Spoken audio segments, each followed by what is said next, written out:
This is our first international trip as a family, and we've been preparing for this day for months. By the time we passed through immigration and arrived at our destination, our hearts were on cloud 9. Arriving at our travel destination was surreal for us, as we had been dreaming of experiencing this day.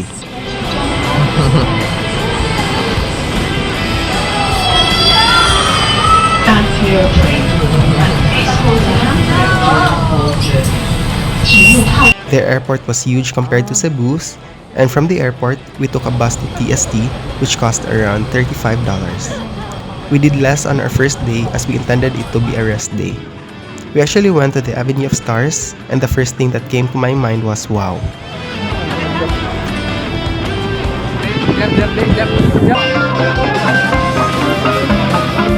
I am loving their weather so far, and we watched their symphony of lights, but we set our expectations too high for the show.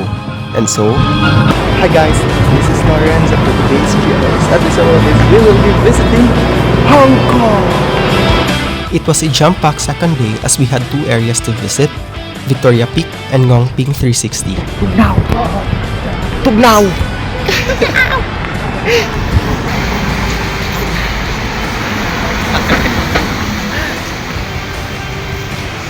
Ako din ang mga building, oh. Mura ramig nas kulon. Kulon nga naka-aircon. After we ate our breakfast, we immediately went to Pedder Street because someone advised us to visit Victoria Peak as early as possible to avoid a huge crowd. We were still oblivious about how our octopus card worked, so we used their one-time card for the meantime. Since we're unfamiliar with which bus to take, it was fortunate that a bus driver gave us a free ride from the Bank of Communications to Exchange Square, where we caught a bus to Victoria Peak.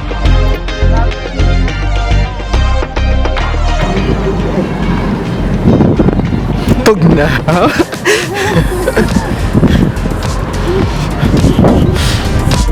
My voice was shaking because it was literally cold at that time.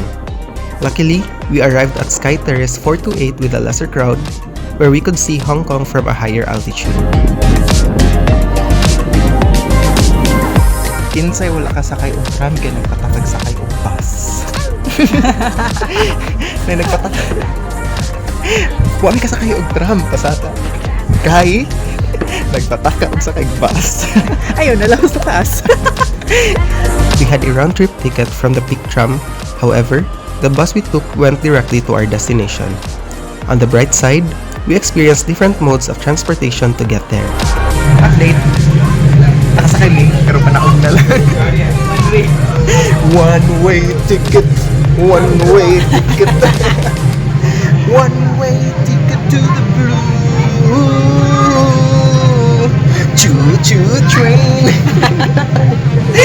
Mao dyan eh. Literal. Literal nga one-way ticket sa choo-choo train. Our experience with the Peak tram was quite nice. I was amazed that its path was so steep, and we could literally see a snippet of what we saw from above.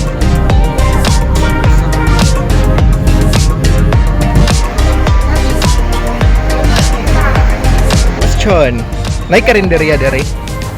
Kita po ko. Nakuan. Kanang naiutan. Wait lang, antok na ako. Do abi na mo kaning narata sa naga nga kananan oh. Mingaw man. Ilang Jollibee dere way lami. We visited Madame Tussauds and then took a bus to Central Pier, where we found a Filipino selling big bus night tour tickets for only $20. This was much cheaper compared to the prices at TST, which reached up to 3 digits. For our next destination, we reached the Citygate outlets at Tung Chung, where we would ride a cable car to Ngong Ping 360. We chose a round-trip crystal cabin with free ice cream, and it was so great that my parents were so game even though they were afraid of heights. Nay usa dere nga gikabuhi na guys. Padya ko gikabuhi. Mother, sister. And it's mao ni ang view na ko karon.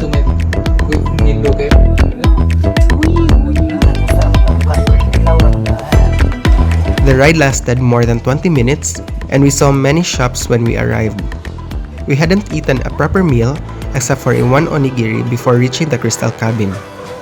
The area was peaceful, sunny but not too hot, and we enjoyed the moment.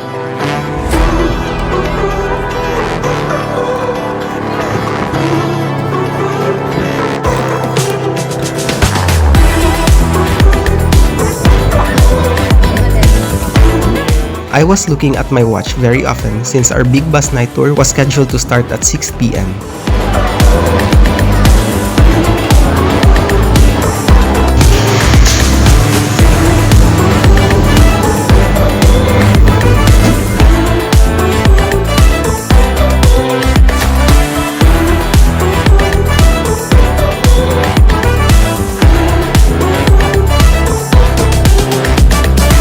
As you can see, it took us quite a while to travel from Ngongping 360 to the Citygate outlets. Luckily, we arrived early at Central Pier, so we had plenty of seating options for the city tour.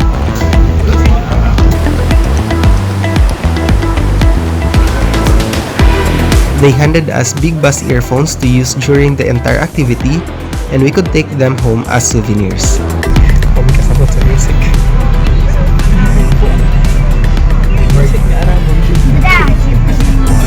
Since we did a lot of things that day, we felt sleepy during that trip. Not to mention, the audio of our tour guide was so calm that it made us even sleepier.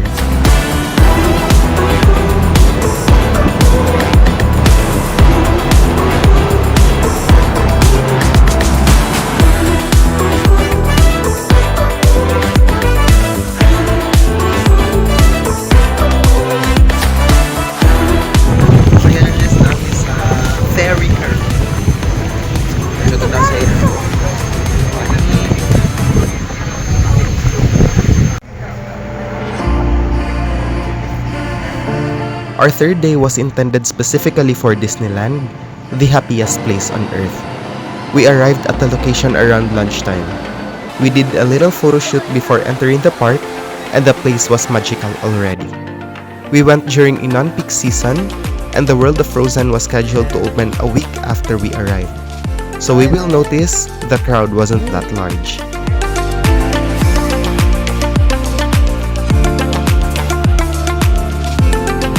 We had our lunch at the Royal Banquet Hall before exploring the area. Their food was really good, and it gave us the energy to wander around Disneyland for the entire day. Since there were few guests, we didn't worry too much about which ride to start with. Instead, we tried to explore every ride near our location first, such as the Cinderella Carousel and the many adventures of Winnie the Pooh. Update guys, isod mi diri wa mi kahibaw asa mi padung. 3D? Afterwards, we explored the Iron Man experience, then the Castle of Magical Dreams before going to the other side of the park for the Big Grizzly Mountain Runaway Mine Cars and Mystic Manor. We're going na sa Grizzly Mountain. Side note, we got a chance to ask for a front seat on the Grizzly ride due to the very low number of riders at the time. We also underestimated the Toy Story Soldier parachute drop, where the waiting time began to increase. We had a cold snack that was really good, and yes, I agree that we never had a dull moment in this place.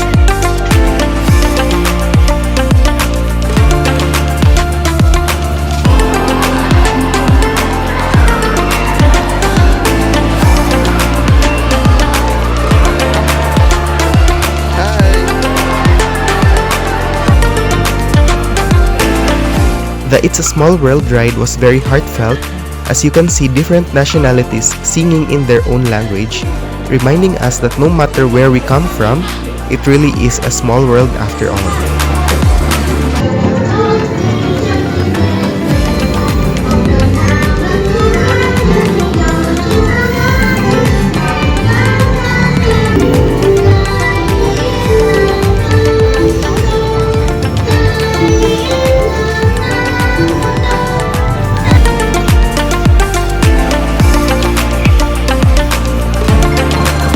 Then, we went straight to the Railroad Main Street Station, the least recommended ride in our opinion.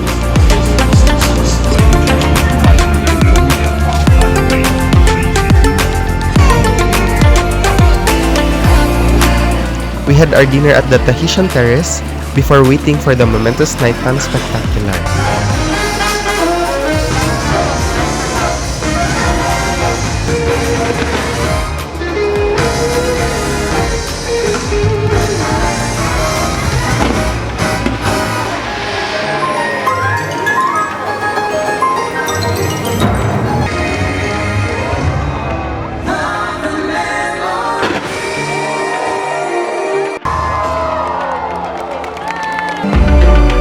The show was about 20 minutes long, and we bought their Mickey waffle for $70. Flavor-wise, it was yummy, and the experience will forever be on point.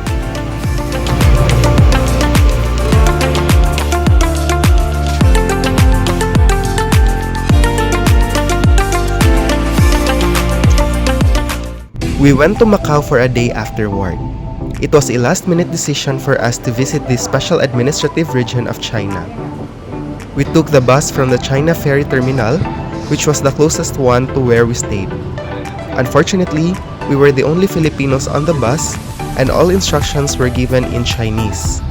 Moreover, there were multiple stops before arriving at Taipa.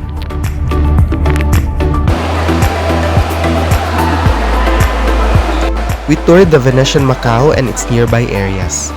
The place, in general, wasn't for us, but it was nice to set foot in the region and see firsthand what Macau can offer. Their buildings were amazingly built, and it seemed like we were in another dimension. We had a little photo shoot before going back to Hong Kong via ferry.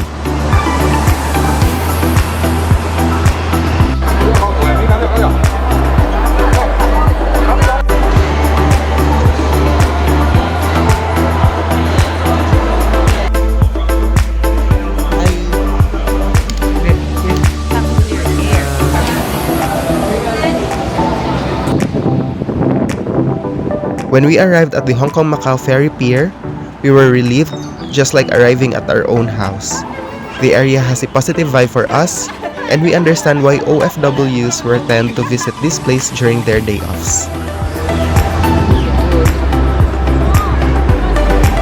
Their Mr. Softy tasted like normal vanilla soft serve ice cream, but what I comment about it was that they accept Octopus card as a mode of payment, unlike their Hong Kong observation wheel where they only accept cash.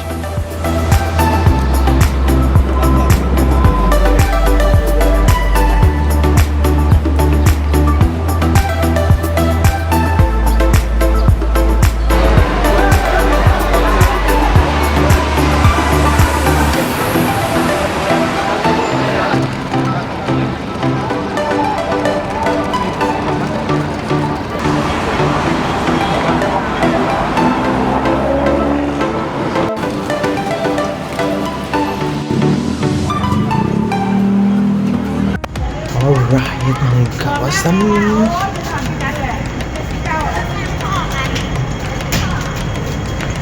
Diyan yung nag-jump.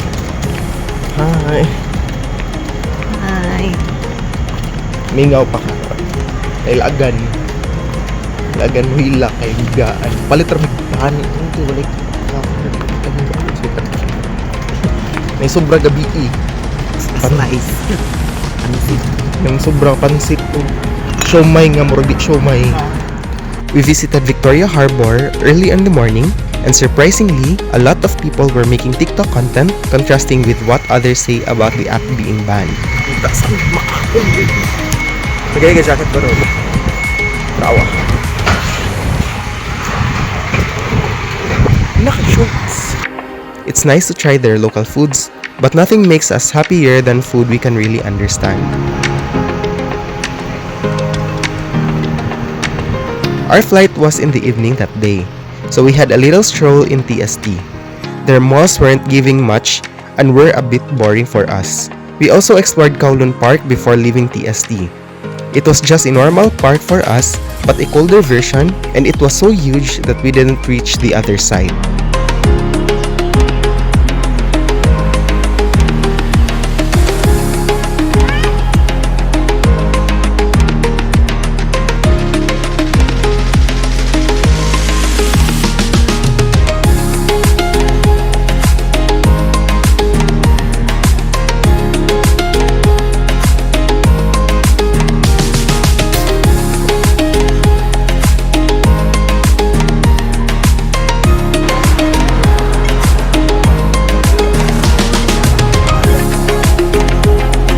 We tried their Hong Kong Airport Express, which cost almost $100. It was an emotional day for us going back home, knowing that we had looked forward to coming here for more than half a year. Ang bangko dili regular.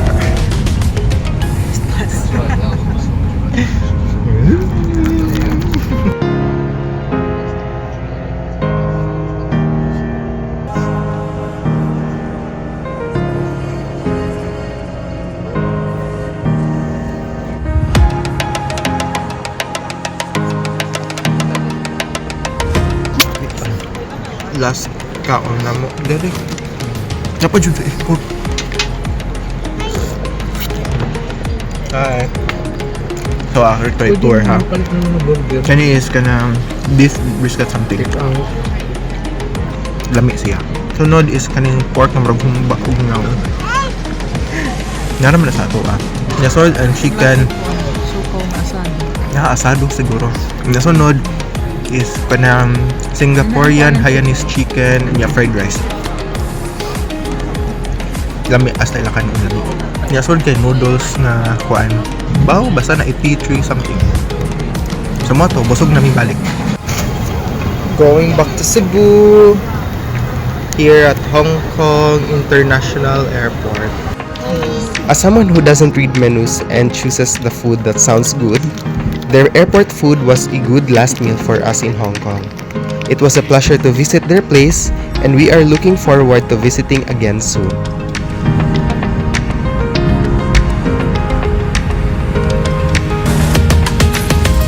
We just landed here at Mactan Cebu International Airport.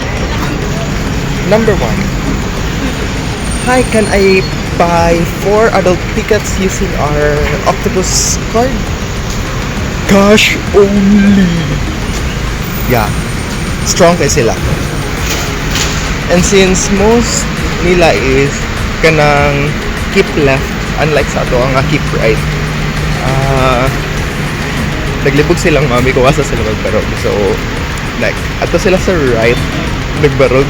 Then, ang waitress, ditutok nila. Like, then after that, kayo, and, grabe ang language barrier. Unsay di na mo malimtan sa mga tao dito sa Hong Kong. Cash only!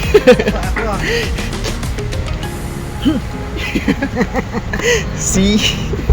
Heard this beat in my dream.